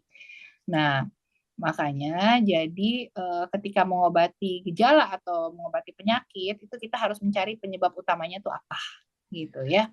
Nah, kadang-kadang kita udah tahu nih penyebab utamanya apa, kita bisa menstabilkan penyakit-penyakit itu dengan nutrisi juga gitu ya, walaupun itu kayak tadi ya prostat ada genetiknya, tapi ya bisa distabilkan juga dengan nutrisi karena genetik itu hanya sebagian kecil menentukan penyakit, sisanya adalah faktor lingkungan atau faktor kebiasaan kita sehari-hari. Oke, ini yang pertama. Ini di dalam ini ya, di dalam apa Gentleman Night ya, di sini udah pada tahu ya Gentleman Night itu bungkusnya seperti ini yang warna biru muda ini ya. Di dalamnya itu mengandung omega 3, arginin, zinc, jahe, ginseng, Cornus officinalis, maka sama ini Eurykoma longifolia, ini tongkat ali. Tongkat ali ini sering banget orang pada denger ya. Sama kayaknya se Indonesia juga tahu yang namanya tongkat ali gitu ya. Nah, ini kita bahas. Ternyata sudah ada jurnalnya, jadi jangan khawatir atau diragukan lagi gitu tentang produk ini, karena produk ini tuh bagus banget untuk para pria ya, untuk dipakai secara rutin juga boleh gitu ya. Dan ini untuk prostat itu bermanfaat. Jadi telaah jurnal yang saya lakukan, jadi mungkin di sini juga ada tenaga kesehatan juga ya. Jadi ini saya tidak berani mengambil bahan yang bukan berasal dari jurnal, atau kalau mencari bahan itu sesuatu itu cari sumbernya dari blog itu saya tidak pernah melakukan itu ya. Jadi mostly yang saya baca itu adalah jurnal-jurnal yang internasional juga ya terutama ya. Nah, jadi di tongkat ali ini kita punya bahan aktifnya namanya itu yang berpengaruh pada prostat adalah quasinoid ya. Ini tuh anti neoplastik. Anti neoplastik itu artinya anti kanker dan dia apoptosis agonis. Saya bahasanya, tapi emang gimana ya bahasanya emang begitu sih. Saya terjemahkan aja ya. Apoptosis agonis itu apa? Jadi kalau ada sel kanker kan kenapa sih ada orang bisa kanker bisa selnya bisa jadi banyak gitu ya, jadi gede, jadi tumbuh kayak bakso, tambah gede gitu, prostatnya membesar. Itu karena dia tuh pertumbuhan selnya tuh tidak terkontrol. Jadi nggak harusnya kan sel itu ada mati, ada siklusnya ya. Jadi tumbuh lama-lama mati, tumbuh lama mati. Kalau nggak kulit kita tambah tebal, bener nggak? Kulit kita kan dibentuk lagi, dibentuk lagi. Bayang nggak tuh kulit bertahun-tahun jadi tebal kalau dia nggak ada yang mati kan? Ini kan yang mati diganti nama yang baru, yang mati ganti nama yang baru. Nah, kalau misalnya itu tidak terjadi kematian selnya untuk mengganti yang baru, terus jadi buat gitu tidak terkontrol, itu akan menyebabkan kanker. Nah, apoptosis itu adalah agent yang mengontrol supaya si sel itu akhirnya tidak membelah diri tapi mati gitu ya, stop pembelahannya gitu. Nah, itu pada tongkat ali ini ada zat aktif untuk itu, jadi bisa berpengaruh untuk kanker, terutama kanker prostat ya. Tuh, nah ini udah ada ketemu juga nih LNCAP, Human Prostate Cancer Cell-nya ya. Nah, di sini tuh udah ada dari jurnal ya. Jadi mengevaluasi ini jurnal ini mengevaluasi komponen aktif dari tongkat ali akarnya gitu sebagai prostat cancer therapy. Jadi terapi kanker prostat gitu ya. Jadi ini boleh dipakai terus ya. Banyak, dan ini penelitiannya sebagian di luar negeri, sebagian di Indonesia. Banyak ya. Bagus ya. Indonesia juga udah melakukan itu. Terus kemudian yang ini di mana penelitiannya? Di Kuala Lumpur, Malaysia. Ya. Gitu. Jadi manfaatnya terhadap pengaturan supaya anti kanker prostat gitu. Terus ini juga di University of Western Cape ya. Jadi di Departemen Medical Bioscience-nya ya. Efeknya tongkat ali pada prostat. Di luar negeri juga dikenalnya namanya tongkat ali. Di Indonesia ini kaya sekali nih akan ini ya sebetulnya. Jadi banyak ditanam di berbagai negara juga ini tongkat ali udah kemana-mana. Itu kan produknya kita dari Turki ya, buat di sini ya. Nah, terus kemudian yang kedua adalah bahan di dalam tongkat ali. Di dalam Gentlemanite itu ada yang namanya maka. Maka itu bentuknya seperti ini. Saya sendiri belum lihat aslinya kayak apa ya. Kok seperti ini ya, lobak-lobak gitu, lobak-lobakan gitu ya. Nah, maka itu ada yang red maka, ada yang black maka, itu sama-sama bagus ya. Nah, jadi di dalam maka ini ada yang namanya glukosinolat. Ini anti radang dan dia juga bisa cancer fighting, jadi fighting sama cancer gitu. Nah, terus di jurnal-jurnal ini ada beberapa jurnal nih sebenarnya cuman nggak saya masukin semua ya. Nah, ini bisa dikonsumsi secara reguler Peruvian maka ini ya. Jadi dia tuh akan mengurangi ukuran prostat, terus memperbaiki kesuburan pria dan libido juga. Jadi nggak kayak hormon testosteron yang dari luar gitu ya, yang harus kalau disuntikin terlalu tinggi, terlalu banyak, libidonya naik, tapi nanti berapa tahun jadi kanker prostat gitu ya. Nah, kalau mengkonsumsi yang herbal ini transdermal ditempel itu mudah banget dan aman dan bisa dipakai tiap hari gitu ya, dan dianjurkannya untuk dikonsumsi secara dipakai secara reguler, jadi terusan dipakai juga ya. Terus ya ada yang namanya Cornus officinalis ya. Ini ini tanamannya seperti ini. Dia mempunyai efek antiproliferatif. Antiproliferatif itu, proliferasi itu pembelahan sel. Nah, supaya selnya nggak membelah akhirnya menjadi banyak sekali gitu jumlah sel prostatnya ya, gede-gede gitu prostatnya. Nah, itu ada efek di situ ya. Terus banyak sih efek-efek lainnya. Pokoknya dan dia punya ini nih, protective effect dari kombinasi Cornus officinalis dan tanaman ini pada orang yang ini BPH. BPH gitu. Dia mempunyai efek yang mirip dengan obat Harnal karena dia pakai caranya sama nih, menginhibisi enzim ini. Wah, repot nih kalau di ceritain di sini nanti mabok. Pokoknya intinya ini bermanfaat untuk mengecilkan ukuran prostat gitu ya. Oke. Nah, tiga-tiganya itu ada di dalam gentlemanite gitu ya. Ditambah lagi ada jahe, ginseng, arginin dan omega 3. Jadi, ini dengan pakai ini bukan berarti hormon testosteronnya ditambah jadi banyak dan tambah banyak gitu. Tapi justru menyeimbangkan hormon testosteron pada pria gitu. Terus kemudian meningkatkan fungsi prostat dan sistem reproduksi pada pria, melindungi dari radang prostat, melindungi dari kanker prostat, melindungi dari masalah kandung kemih, ya. Nah, ini karena dia menyeimbangkan hormon testosteron pada pria, ini bedanya sama hormonal testosteron yang suka disuntikin itu. Memang kadang-kadang butuh yang disuntikin kalau memang kadar testosteronnya rendah banget gitu ya. Memang butuh gitu disuntikin, tapi tidak semua orang membutuhkan itu dan jarang sekali orang yang membutuhkan itu sebetulnya ya. Makanya jadi dalam melakukan hormone replacement terapi itu harus oleh ahli hormonnya gitu. Jadi jangan saya punya testosteronnya tolong suntikin dong kemana aja, suntikin ke perawat, suntikin ke dokter umum, itu sebenarnya nggak boleh. Itu harus sama dokter spesialisnya ya. Spesialisnya juga jarang, spesialis androlog itu kan jarang. Nah, kenapa? Karena testosteron yang dipicu oleh penggunaan transdermal ini itu testosteron yang aman, jadi dia juga melindungi dari kardiovaskular, jadi dari serangan jantung gitu ya. Terus kemudian dengan pemberian ini ditempelin gitu meningkatkan kualitas sperma gitu, jadi bisa berguna untuk orang yang misalnya suka kecapean, terus susah punya anak, spermanya jelek, spermanya kurang bagus bentuknya atau geraknya gitu ya, atau jumlahnya sedikit. Nah, itu bisa pakai gentleman ini gitu ya. Ini penyerapan L-argininnya juga sampai 95%. Terus dia memperbaiki nyeri otot, kelelahan, meningkatkan daya tahan fisik dan libido karena juga ada ginsengnya, ada jahenya. Gitu. Kayaknya paparannya sudah 1 jam.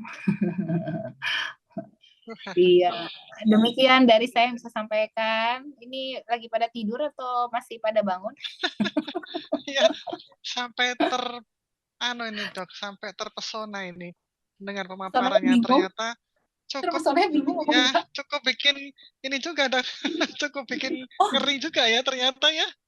Iya, jadi nggak boleh. Aku tadi kelewat satu slide sebenarnya. Iya, ada satu dok yang kelewatan tadi. Iya, yang tadi yang Omevia dok. Omevia. Iya, betul. Saya coba share screen lagi ya.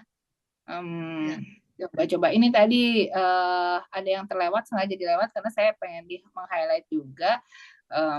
Nggak apa-apa sih, maksudnya gini, kalau misalnya selama ini saya tahu ya mungkin para leader, Bapak Ibu sekalian, mungkin ada yang pernah merekomendasikan Omevia untuk prostat ya, untuk yang ada prostat kasih aja nih untuk menyeimbangkan hormon gitu karena dipikirnya gitu ya. Ada sebuah kesalahan sedikit ya enggak apa-apa gitu ya, karena gini, saya tahu juga kan di sini nggak semuanya tenaga kesehatan gitu ya, terus udah gitu nggak belajar gitu kan, tapi kan nggak apa-apa, dari kesalahan masa lalu kita belajar, selalu begitu. Saya juga dulu nggak ujuk-ujuk langsung pintar kan jadi dokter gitu ya. Jadi berdasarkan pengalaman, pembelajaran hal baru, itu justru yang penting kita tetap mau belajar.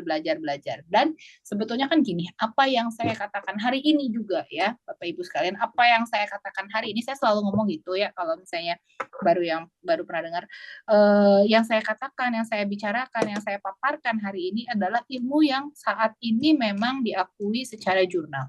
Tapi apa yang saya katakan sekarang, mungkin aja bisa loh 10 tahun lagi itu jadi salah. gitu, karena ternyata tidak seperti itu, karena manusia kan berkembang terus, penelitian tuh berkembang terus, apa yang kita ketahui sekarang belum tentu di masa depan itu benar nih seperti itu gitu ya. Kayak contohnya gini, kayak waktu kita COVID, zaman zaman waktu pertama kali ada COVID ya, itu semua dokter itu ngasih obat kan udah kacau balau, benar nggak? Dikasih obat cacing, dikasih obat anti malaria, dikasih obat apalagi tuh, akar-akaran apa gitu, bener nggak? Itu udah berantakan Iya. banget karena kan kita nggak tahu gitu ini apa, terus kayak trial and error gitu kan. Tapi ya ya udah, it's okay, namanya pembelajaran. Penelitiannya belum semuanya lengkap gitu ya. Jadi makanya saya bilang pokoknya yang penting kalau saat ini kita memberikan materi atau sesuatu yang itu harus berdasarkan jurnal dan penelitian yang saat ini gitu ya. Jadi kalau yang sebelumnya udah pernah ngasih Omevia dan tahu hari ini salah ya hari ini belajarnya gitu ya nggak apa-apa, yang sebelumnya kan belum tahu gitu ya, jadi it's okay ya.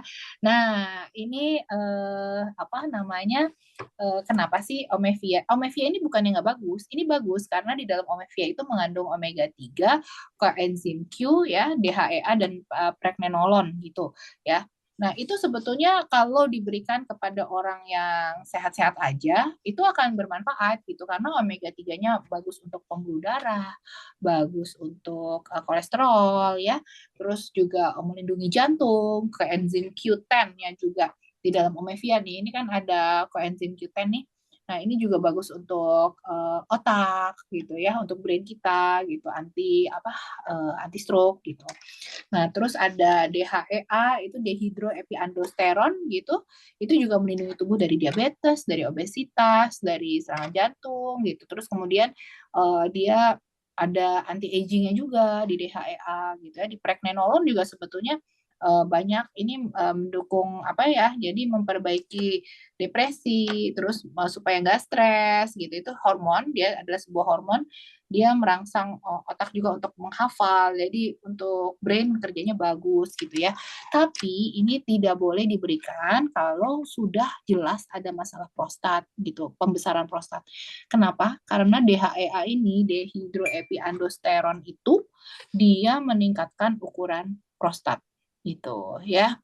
Terus kemudian testosteron ini nggak ada di dalam sini sih, cuman saya mau ngasih tahu pemberian testosteron dari luar itu kayak suplemen testosteron atau injeksi testosteron itu adalah faktor pemicu terjadinya BPH dan kanker prostat. Dan tadi gejalanya Lutz itu. Jadi tidak boleh diberikan kalau sudah ada masalah prostat ya. Sementara kalau zinc gimana nih? Kan zinc biasanya kita tahu bagus untuk organ-organ dalam semuanya gitu ya. Ini udah ada penelitiannya.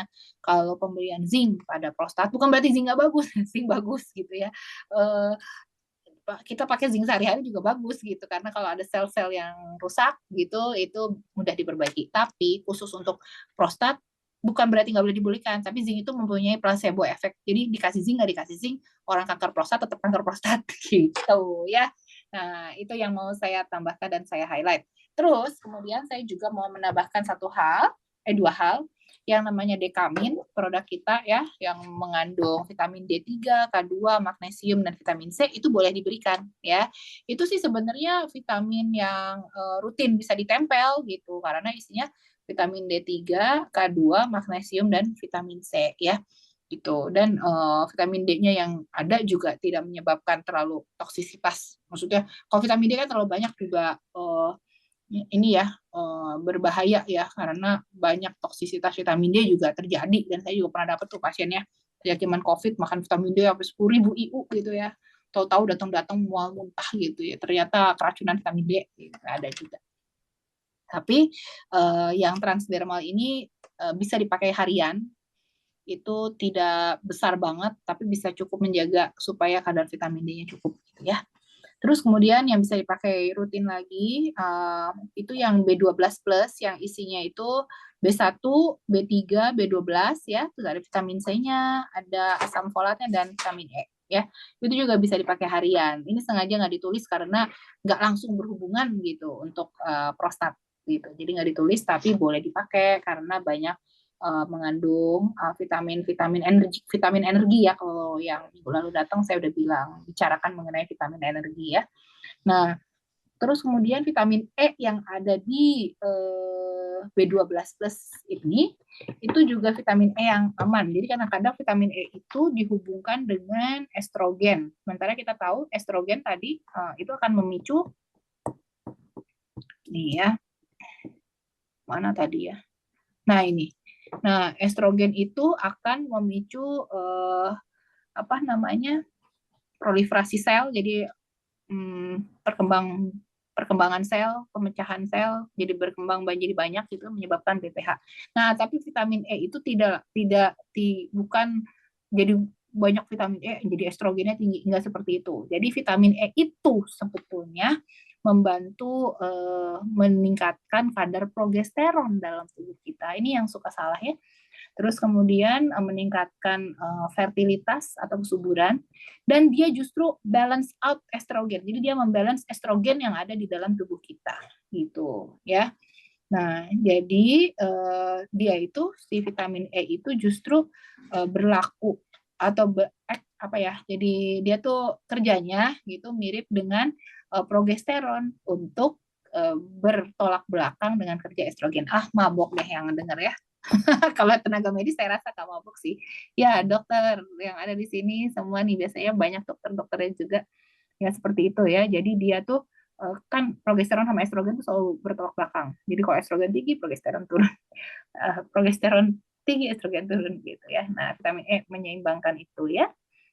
Jadi ada antioksidan dan antiinflamasinya juga. Jadi yang untuk B12 sama dekamin bisa dipakai ya, tapi emang sengaja nggak dimasukin di sini karena yang memang berhubungan langsung adalah yang gentlemanite ini ya.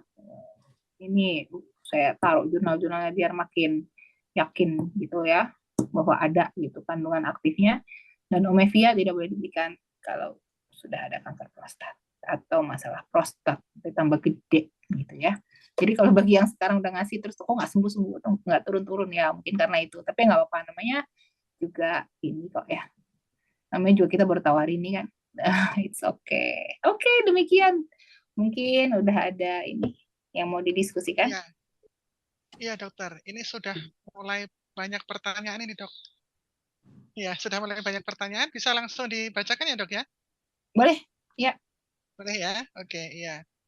Berarti ini ya dok ya, kesimpulannya kalau dalam hal, mohon maaf nih, dalam hal berhubungan intim itu tidak maksimal, berarti juga bisa menyebabkan terjadinya prostat ya dok ya? Membengkakkan prostat. Iya, betul sekali. Bisa ya. Betul. Termasuk tadi juga kalau misalnya jarang gitu kan dok ya. Tadi kan disampaikan Ya, kalau seminggu 2 sampai 3 kali gitu. betul. Nah sekarang Kalau jadi pertanyaannya dok, kalau sebulan sekali gitu. lawannya nggak ada gimana nih dok?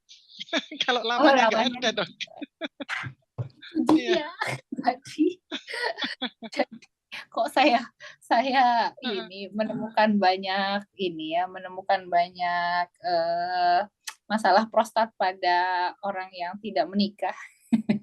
Oh gitu ya. Jadi gini Jadi gini gini.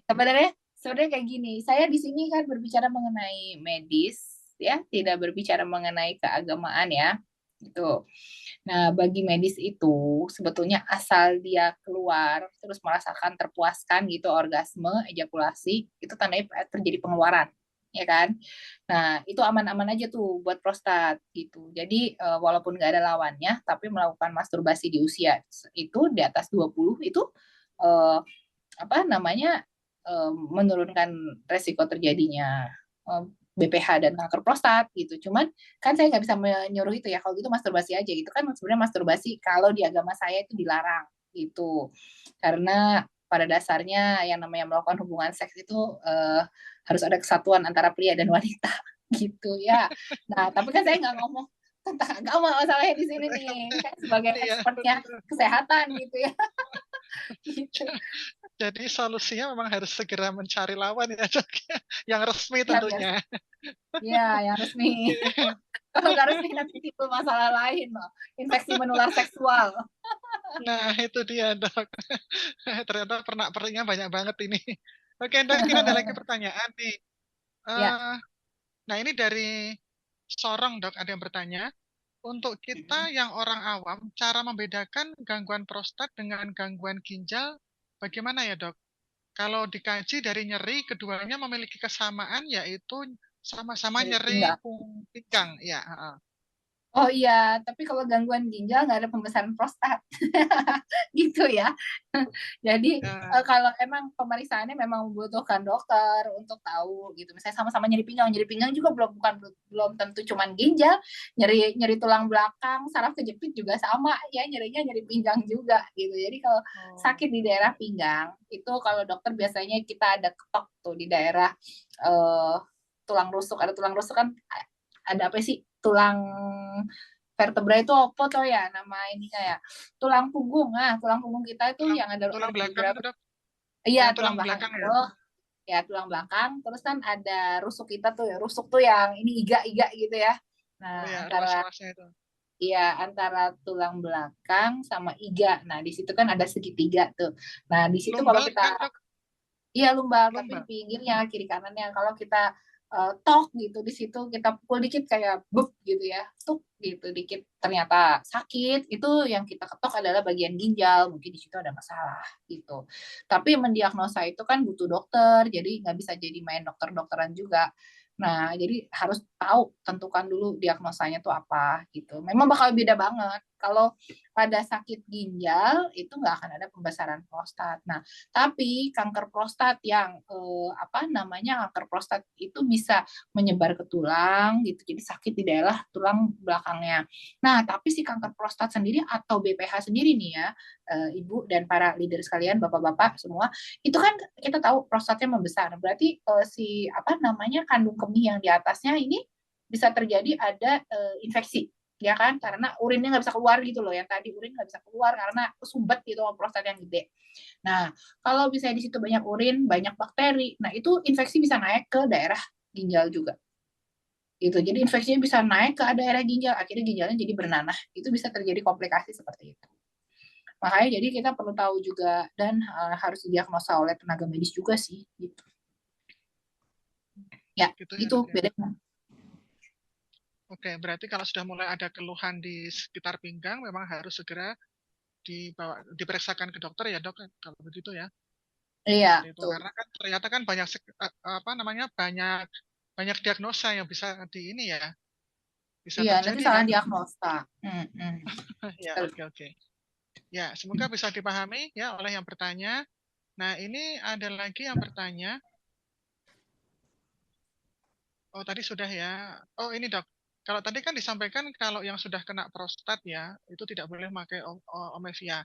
Tapi kalau baru gejala, dok, baru gejala prostat, itu apakah juga Cuma tetap tidak disarankan untuk pakai Omevia? suruh pakai yang gentleman night aja rutin. Pakai yang itu. Tapi yang Omevia jangan. Kalau misalnya udah ada gejala prostat, pipisnya harus susah, harus ini gitu ya, harus ngeden-ngeden gitu.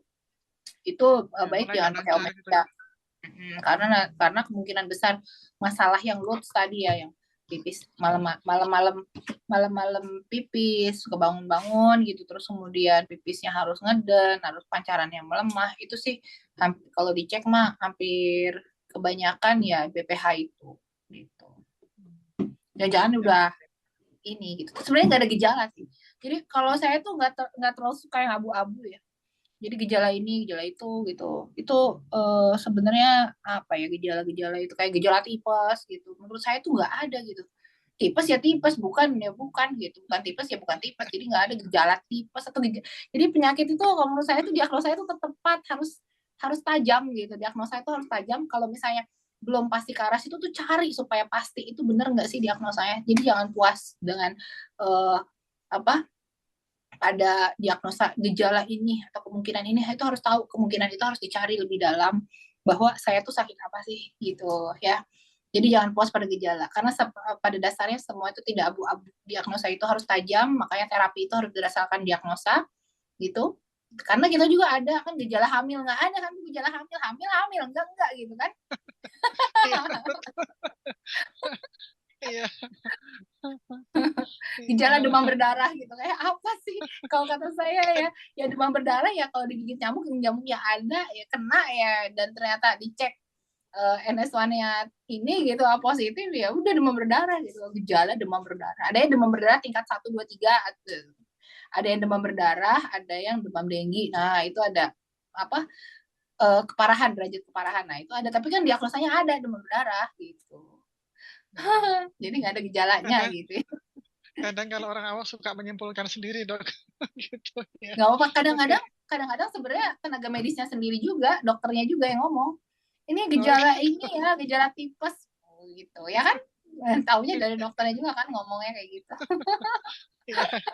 Mungkin karena masih tingkat rendah tadi ya, jadi masih kelihatannya abu-abu gitu, Dok. Iya, Iya. karena masih ringan Eh, ya. Masih ringan. iya. Gejala. Iya. Nah, ini ada lagi, Dok, yang bertanya ini karena mungkin karena ini ya masih awam juga. Ini pertanyaannya adalah zinc tidak boleh untuk yang prostatnya sudah membesar ya, Dok. Dan DHEA itu apa ya, Dok? Apa nasi? Zinc, Dok. Oh, Zinc, zinc. Oh, zinc. enggak. Jadi bukan berarti zinc nggak boleh untuk prostat yang besar. Tadi saya taruh di situ karena ada penelitian dari jurnal bahwa zinc itu kalau dikasih kepada orang yang kanker prostat atau prostat itu sebetulnya sama aja, itu placebo effect gitu. Efek placebo itu uh, kayak gini.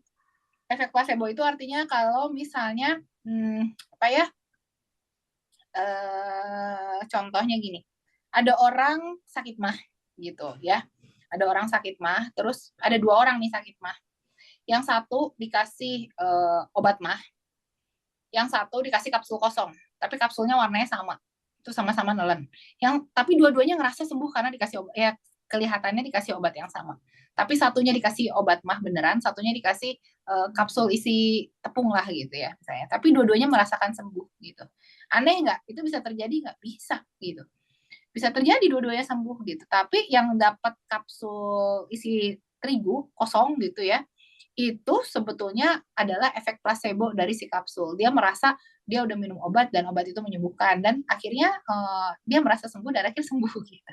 Nah itu placebo efek ya. Jadi sebetulnya bukan kandungan itu yang menyebabkan kesembuhan gitu. Jadi kalau udah diteliti orang yang dikasih zinc sama nggak dikasih zinc gitu pada orang yang kanker prostat itu sama aja. Jadi bukan berarti nggak boleh diberikan, tapi kita nggak boleh ngomong sebagai zinc adalah terapi untuk kanker prostat gitu ya.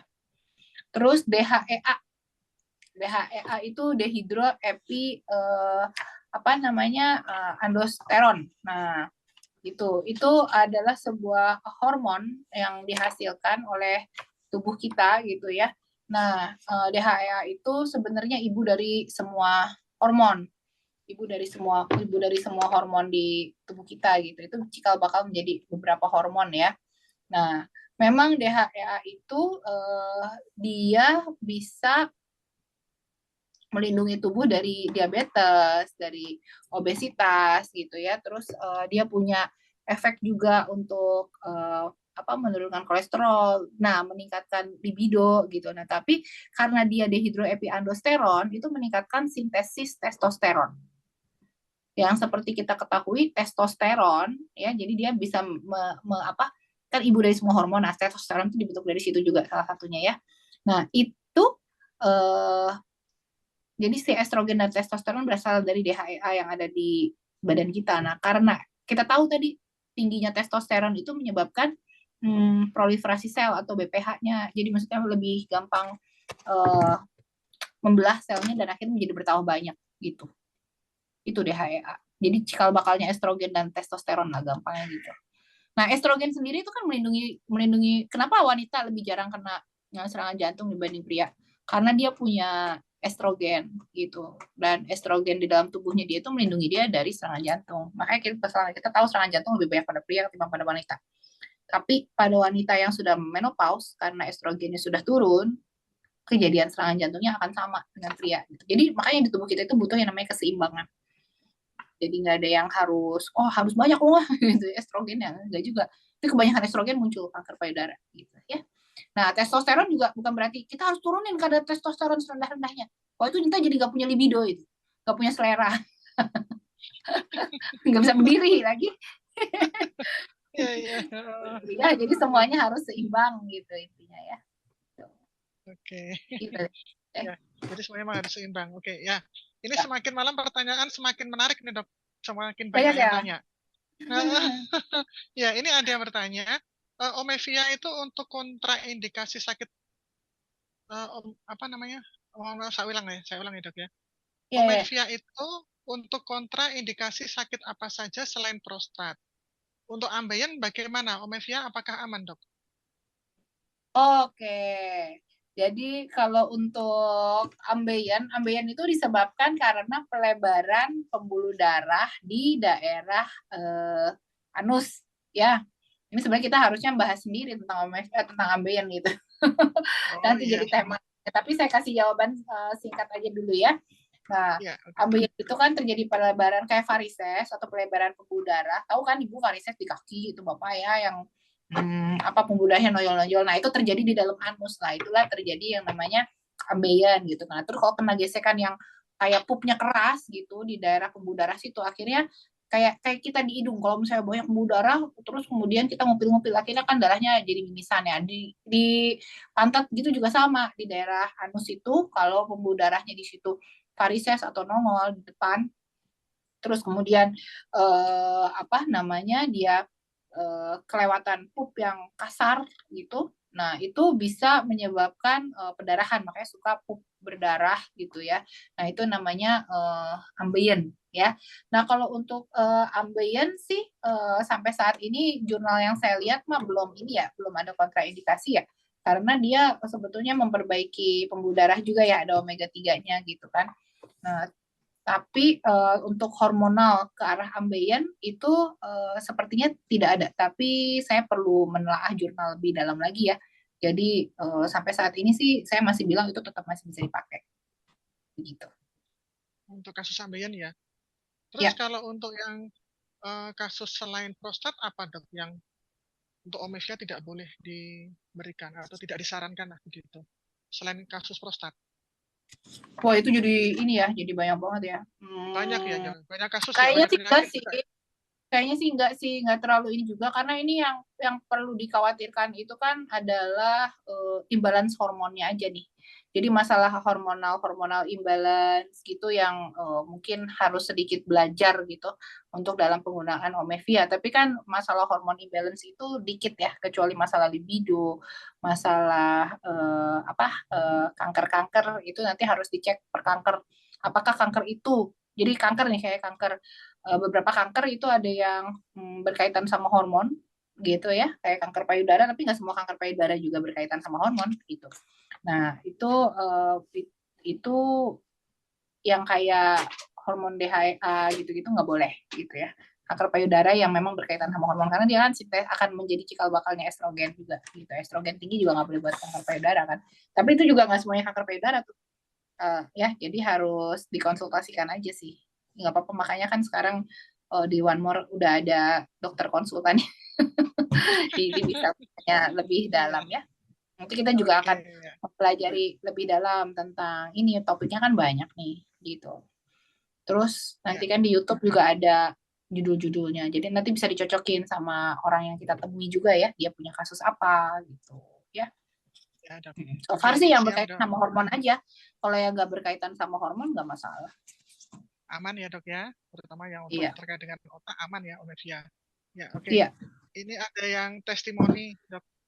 Jadi selamat malam, dokter. Saya pernah menemui pasien prostat yang saya tempel PNG dan dekamin. Yang ditempel di paha kanan dan kiri, juga 3 jari di bawah pusar. Alhamdulillah prostatnya mengecil dan sembuh, tidak kambuh lagi. Nah, ini testimoni yang keren. Terima kasih ya Oh Dok ya, yang ya, sudah ya. berbagi. Ya, Ya, dekamin oke. itu ya banyak vitamin D3, K2, magnesium sama vitamin C ya. Vitamin C-nya juga bisa memperbaiki sel-sel sih. Makanya jadi itu kayak dekamin sama B12 itu bisa dipakai reguler kayak kayak kita makan sehari-hari karena kan nggak semua orang makanannya cukup ya makan kita kan makan tuh makan pagi makan siang Ya, makan malam gitu ada sayur segala macam nah cuma jumlah sayur dan jumlah buah yang kita makan tuh belum tentu cukup gitu untuk jadi nutrisi untuk kita gitu ya nah jadi penggunaan transdermal vitamin-vitamin transdermal itu bagus dan mudah gitu nggak perlu telan-telan obat ya. ya Cuman tinggal nah terus ditempel aja. tentang apa namanya tentang painless PNG ya painless night glue itu di dalamnya juga kan ada ini mengandung ginseng. Nah ginsengnya itu yang sebetulnya bermanfaat juga sih gitu untuk apa namanya untuk prostat juga sebetulnya dia bagus juga ginsengnya gitu. Tapi ginseng itu sebetulnya ada di ini juga ya udah ada juga kan di Gentleman Night itu ada ginsengnya juga gitu. Jadi sebetulnya dari ginsengnya bermanfaat gitu. Tapi kalau ngelihat lebih cocoknya lebih cocok yang Gentleman Night gitu. Karena sama-sama ada ginsengnya gitu.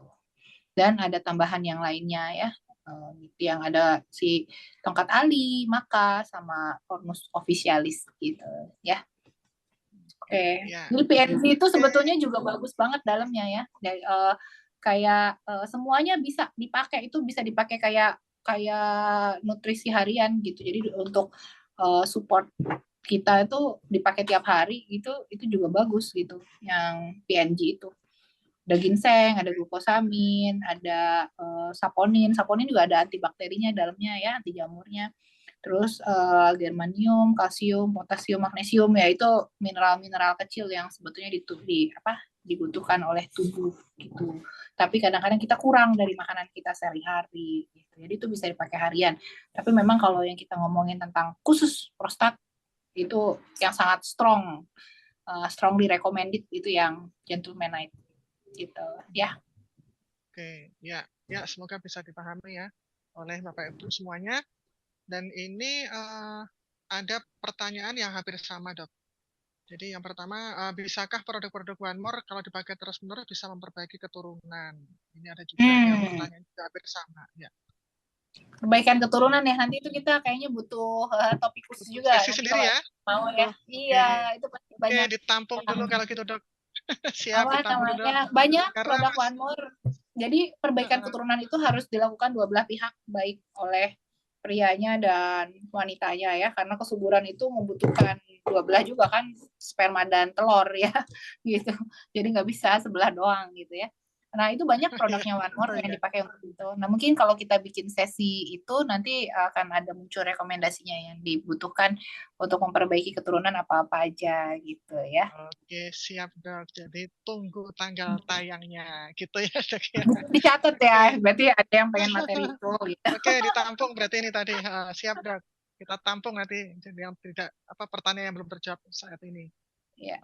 Ini ada lagi yang bertanya, saya konsumsi Harnal 0,4 dan Avodart 0,5. Semula PSA total dari 4 menjadi 2,02. Saya pernah dibiopsi prostat di RSCM oleh profesor siapa gitu ya, lupa. Tidak menunjukkan gejala CA. Karena apa itu, Dok? Oke, ya. Jadi itu obat-obatan itu dilanjut aja, nggak masalah gitu ya.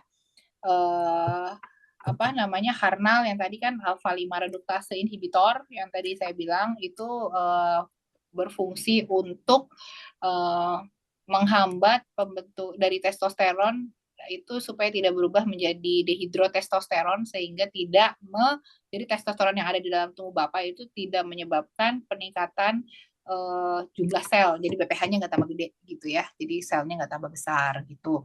Nah itu nggak apa-apa, dipakai rutin juga nggak masalah. Terus tapi ditambahkan lagi nih yang apa namanya yang Gentleman Night ini kalau Bapak mau pakai itu saya anjurkan pakainya yang rajin gitu ya. Ya tiap 24 jam gitu Bapak ganti ya tiap pagi lah Bapak mandi kan tiap pagi apa ya. Tiap pagi tiap habis mandi ganti, tiap habis mandi kan ganti gitu. Nah, terus nanti sambil dimonitor gitu, dimonitor prostatnya ukurannya udah berapa. Misalnya nih sebelumnya berapa, PSA-nya juga ya, PSA-nya berapa sama jangan lupa kalau PSA kan ngelihat prostat spesifik antigen. Nah, terus lihat juga ukuran prostatnya berapa gitu. Kan dari USG tuh kelihatan tuh Pak, ukuran prostatnya berapa, udah mengecil belum. Terus tanyain sama dokternya saluran kemihnya apa namanya saluran kemihnya udah ini apa terhimpit apa enggak gitu. Nah, kalau seandainya itu semua udah bagus semua, kadar PSA udah turun, terus saluran kemihnya juga enggak menyempit, terus apa berat prostatnya juga udah mengecil gitu ya. Nah, itu mungkin Bapak bisa tanyakan ke dokternya, boleh nggak untuk stop? Kalau misalnya stop, terus tapi Bapak pakai nutrisi-nutrisi yang dari transdermal, nanti sambil diamati ya, tapi ya, jadi saya nggak menganjurkan untuk stop obat dokter, terus udah gitu ganti gitu, itu enggak. ya bisa dijarangin sedikit, terus udah gitu diganti pakai yang ini, siapa tahu bisa stabil pakai transdermal ya nggak masalah gitu kan. Tapi kalau seandainya pakai transdermal aja ternyata kok jadi susah lagi pipisnya gitu ya, itu ya harus pakai obatnya terus gitu ya. Oke, ya dok. Oke, buat yang bertanya semoga bisa dipahami penjelasan dari Dokter Meta tadi. Ini ada lagi, kalau ini perempuan dok. Jadi Ya. kalau perempuan yang mengalami sakit saat kencing terakhir ini penyakit apa ya dok? Dan solusi Oh, untuk produk One More apa aja dok? oh, oke. Kalau misalnya Perempuan nih ibu-ibu, dok. perempuan, itu nggak mungkin ada prostatnya ya. Kita nggak punya prostat soalnya ya. Sama seperti Iya. laki-laki yang nggak punya serviks.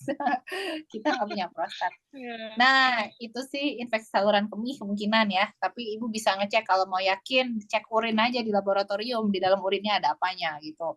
Kalau ternyata memang ketemu infeksi saluran kemihnya, ya diobatin infeksi saluran kemihnya gitu ya. Jangan dibiarin aja gitu. Tapi harus tahu dulu infeksi saluran kemih itu kadang-kadang tidak berdiri sendiri.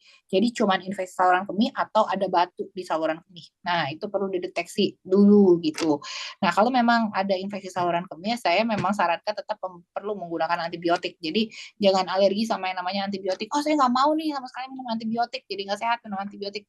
Kalau misalnya bukan disebabkan oleh bakteri, kita minum antibiotik itu tidak tepat. Tapi kalau memang itu disebabkan oleh bakteri, ya obat untuk membunuh bakteri itu adalah antibiotik gitu ya. Nah, untuk produk One More-nya sendiri ya itu yang painless night blue itu bisa dipakai karena ada saponinnya, itu ada di dalamnya. Itu dalam saponin itu mempunyai antibakteri, bakterisid juga, dia bisa mematikan kuman-kuman juga. Tapi mungkin tidak sekuat antibiotik, tapi itu tetap bisa dipakai, apalagi kalau misalnya penyebabnya itu adalah misalnya ada apa tuh namanya, ada batu saluran kemih, jadi orang bolak-balik kena kena infeksi saluran kemih gitu ya. Nah itu kan kalau minum antibiotik bolak-balik terus juga kita nggak ini ya, nggak sehat juga ya. Jadi yang bakteri baiknya ikut mati juga. Nah itu mungkin bisa distabilkan antibakterinya dengan painless PNG ini, produk PNG gitu ya.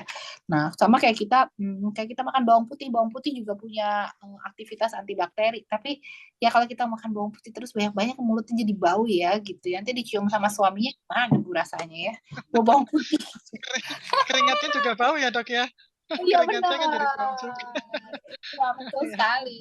Nah, terus yang kayak dekamin sama ini ya, sama B12 itu yang saya bilang itu tetap bisa dipakai terus menerus gitu, karena itu nutrisi yang dibutuhkan oleh tubuh gitu ya. Dan vitamin-vitamin kayak ada vitamin C itu kan memperbaiki sel-sel yang rusak juga gitu. Jadi pasti berpengaruh gitu. So far sih Oke. itu ya. Ya, emang paling aman memang yang tempel-tempel ya dok ya. Berbawang putih ya, Bu ya. Ya. Tempel-tempel dok. Oke, ini ada lagi yang bertanya dok. Kalau ada pasien yang sakit prostat tapi juga matanya minusnya tinggi. Nah, ini gimana ya, Dok? Kita kasih Terus produk mah apa? Karena umurnya sudah lebih dari 70 tahun. Jadi dia punya sakit prostat, tapi minus matanya juga minusnya tinggi. Gitu. itu kayaknya matanya katarak deh. Kalau udah Oh ya, 70 bisa tahun jadi ya. minusnya tinggi. Oh ya. Ya biasanya dia sering ganti-ganti ukuran kacamata gitu. Ada dicek katarak kali itu. Oh katarak sih operasi aja, operasi katarak susah-susah. Nah, silakan dicek ya. Ini Cek Pak dulu ya. Marianum dari Medan. Ya, oke, silakan cek ke dokter mata kalau gitu. Nah, Ya. terus ada lagi, Dok, yang bertanya, apakah penyakit prostat harus ditangani dengan operasi? Atau apakah cukup bisa dengan olahraga saja? Kalau Oh, herbalnya oke. kan tadi sudah dijelaskan oleh dokter. Oke, jadi herbalnya udah tahu. Kita harus Ya, merekomendasikan apa. Nah, tadi ya namanya prostat itu kita juga harus tahu apakah prostatnya itu adalah cancer ataukah ini ataukah apa namanya pembengkakan prostat yang BPH itu gitu ya. Nah, kalau tidak ada penyumbatan, misalnya masih bisa dikontrol sama obat, atau misalnya pembengkakannya nggak terlalu parah, yang kenapa sih jadi indikasi operasi itu apa gitu pada prostat gitu kan. Nah, pertama kalau itu adalah cancer tapi masih stadium awal, itu yang mendingan diambil sama prostat prostatnya semua gitu. Supaya apa? Supaya sebelum keburu nyebar ke tempat lain. Karena kalau udah keluar dari kapsul prostatnya itu udah gampang banget menyebarnya. Apalagi kalau dia udah tembus ke uretra, wah udah itu pasti udah kesana kemari ke pembuluh darah, udah pasti itu kanker udah nyebar kemana-mana gitu ya. Jadi lebih sulit gitu. Kalau misalnya itu cancer, lebih sulit untuk mengontrol cancer yang sudah menyebar dibandingkan cancer yang masih lokal kecil. Jadi lebih baik kalau masih lokal kecil dioperasi. Tapi kalau untuk yang kasus BPH kayak pembesaran prostat itu, kalau akurinnya masih bisa lewat, terus dikontrol obat masih bisa, atau dikontrol sama suplemen-suplemen aja masih bisa. Eh, itu apa namanya itu ya pakai nggak perlu dioperasi dulu gitu ya. Biasanya dioperasi itu kalau udah uh, sering bolak-balik infeksi saluran kemih gitu karena urinnya nggak bisa keluar kan, udah gitu nggak enak di daerah perut bagian bawah gitu, nggak enak kayak ada kencingnya terus, rasanya tuh kayak kayak penuh, kayak bolak-balik kencing nggak selesai gitu. Nah seperti itu terhambat terhambat urinnya keluar ya, baiknya dioperasi gitu ya. Terus ini di sini kalau untuk saluran kemih sebetulnya ini saya baru ingat yang tadi ibu tadi yang nanya, untuk saluran kemih itu sebetulnya banyak yang bagus itu yang berry-berry isinya. Jadi bilberry, blueberry gitu. Saya kok ngelihat belum ada ya yang berry-berry itu ya. Yang isinya berry-berry itu bilberry ekstrak gitu. Itu tuh banyak bagus untuk kalau untuk dari herbal ya, untuk saluran kemih gitu. Gitu. Itu ya tambahannya. Jadi untuk prostat itu nggak harus operasi, jadi cek dulu. Tapi kalau misalnya memang itu cancer dan stadium awal, lebih baik dioperasi dulu, baru distabilkan dengan yang lain, dengan tadi multimodalitas ya, dengan apakah hormon ataukah apa atau suplemennya. Kalau bisa pakai patch ya patch aja, kalau nggak bisa ya tambahin obat gitu ya. Oke, ada lagi pertanyaannya? Sepertinya semua sudah terakomodir dok, sudah terjawab. Ada Oh beberapa gitu. tapi di luar topik soalnya dok. Ya. Oh di luar Mungkin topik, yang di luar luar topik nggak apa-apa, nanti dicatat aja ya. Ya, kita tampung dulu, nanti bisa untuk tema di berikutnya gitu aja dok ya. Oke. Ini ada yang masuk ke saya nih direct message, mungkin tadi Oh ada yang ke begitu, saya oh ya. ya. Nggak apa-apa, saya coba cek dulu ya. Oke, Ini silakan baru dokter. lihat dulu. Ya, karena biasanya ke host atau ke co-host ini pertanyaannya Oh terjawab. iya iya iya iya. Masuk ya. Oke. Oke, mungkin ada di tempat dokter bisa Yang di saya bisa nih dijawab. ada apa ya? Malam dokter, ini dari ini apa dari Borneo. Oh bukan, Windu Pamungkas Borneo. Ya, dari Borneo ya. Kenapa sering terjadi pada orang yang gangguan fungsi hati atau hepatitis C bermasalah pada kencing yang kurang dan berdampak pada kaki membengkak? Oh, kalau ini artinya sudah terjadi komplikasi namanya hepatorenal syndrome. Ya, jadi orang punya hepatitis C, terus dia kakinya bengkak, itu berarti sebetulnya ya kalau saya duga-duga, ini kan saya nggak pegang hasil labnya orang ya, orang tersebut ya, jadi saya cuma bisa menduga gitu yang paling sering terjadi apa. Berarti kemungkinan besar nih ya, semoga benar, tapi kan harus kayaknya saya sebagai seorang dokter kalau ngomong gini harusnya tuh ngelihat hasil labnya dulu, bener nggak ini seperti itu gitu kan. Nah tapi kalau saya duga seperti ini biasanya sudah terjadi pengerasan pada liver, jadi livernya itu sudah masuk ke arah sirosis gitu. Terus karena dia sirosis, di liver itu ada pembuluh darah besar yang lewat di situ. Nah, pembuluh darah itu dia sebetulnya masuk ke daerah jantung untuk kan darah kita bersirkulasi terus ya, dari jantung sebagai pompanya ke seluruh tubuh, dari seluruh tubuh masuk lagi ke pembuluh darah balik ke vena gitu. Nah terus kemudian masuk lagi ke jantung untuk dibersihkan gitu, jadi darah yang mengandung oksigen nanti ke paru-paru, kemudian masuk lagi ke jantung, akhirnya diedarkan lagi seluruh tubuh, kan seperti itu ya cara kerjanya sirkulasinya. Nah pada liver yang mengeras, kebayang nggak tuh livernya jadi keras gitu ya. Nah jadi pembuluh darah yang lewat ke atas itu keblok, karena keblok jadi darahnya banyak di bawah. Livernya kan di perut sini, darahnya banyak di bawah, akhirnya kakinya lebih bengkak dibanding tubuh bagian lainnya. Kemungkinan seperti itu. Nah karena pompanya jadi kurang di bagian atas, di bagian arterinya untuk pompa darahnya, jumlah darahnya banyak di kaki, di bawah kakinya bengkak, otomatis kencingnya juga jadi kurang. Jadi masalah pada ginjalnya jadi berasa kurang darah, kurang oksigen gitu. Akhirnya itu komplikasi sih. Gitu. Ya. Terus ini apa ini? Pasangannya sudah resmi. Oke, ini ada yang nanya, dokter minggu depan temanya Zoom-nya apa katanya. Tuh, apa minggu depan? Boleh nggak minggu depan tentang ginjal kalau materi tentang prostat sudah selesai? Kayaknya minggu depan itu ngejawab yang minggu lalu belum banyak terjawab ya. Kalau ada ini ya Bu ya. Apa Bu? Minggu Tentang depan wanita. gimana kalau gantian yang wanita, Dok? Karena kan Soalnya yang harus pria sudah adil 2 ya. kali Kan nih. Iya, kemarin, biar adil dong. iya. Pria sudah 2 kali soalnya ini, wanitanya belum, Dok. Iya, apalagi mau liburan akhir tahun ya. Jadi Nah, gitu. minggu depan itu dikasih paket yang kemarin Gantilah. libido Iya. untuk pria, sekarang untuk Nah, wanitanya. Oh ya, begitu. terus Iya, nanti biar tahun 2024 jumlah penduduk Indonesia bertambah, Dok. oh Bertambah semakin banyak. tambah semakin banyak karena tambah subur dan tambah ini ya. Iya, Jadi gitu. minggu depan Oke. tentang dulu ya. Minggu depan tentang Iya, wanita wanita dulu ya, Dok supaya ya. Heeh. supaya akhir tahun bisa bikin resolusi akhir tahun, bisa mempraktekkan. Betul, setuju sekali. Ini banyak ibu-ibu yang langsung pada teriak-teriak ini, hore, gitu. Oke. Ya, dari Buat tempat dokter refresh sudah ini, sudah semua, Dok? Hmm? Kalau sudah, ini ada satu lagi pertanyaan nih yang termasuk bagus Ini ada juga ini satu lagi pertanyaan. sih. Di saya Oke, ada ya, satu lagi tempat tuh dokter dulu nih. aja. Heeh. Gimana Iya, tempat dokter katanya dulu aja? kalau kalau lagi hot-hotnya berhubungan intim, tiba-tiba perutnya kram. Wah, ini ntar kita bahas minggu depan aja ya. Tentang berhubungan intim, tadi catat dulu Bu, berhubungan intim, tiba-tiba perutnya Cacat. kram, itu gejala apa? Itu gejala kurang pemanasan, saya rasa. Seru. Malam ini seru ini. Oke. Minggu depan kita bahas ya, Nah, minggu benar-benar depan kurang ya, pemanasan. Bapak Ibu sekalian.